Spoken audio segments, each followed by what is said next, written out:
যারা নারী স্বাধীনতার কথা বলে তারা নারীদেরকে হেনস্থা করা, এটা কোন স্বাধীনতা?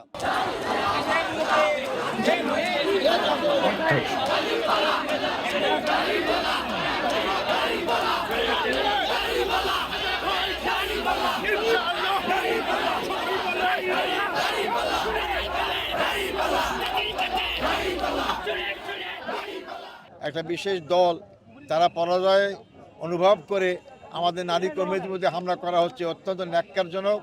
এ নিন্দা করা ভাষা আমার নাই। এরা মা বোনদের ইজ্জতের উপর হানি তাদের।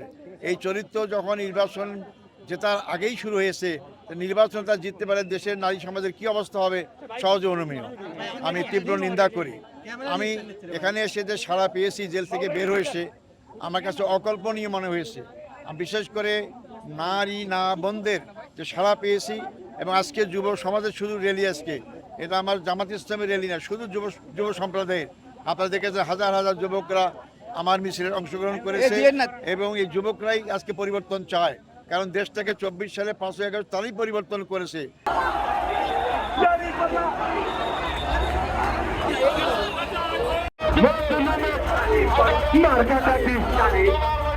ভাইয়া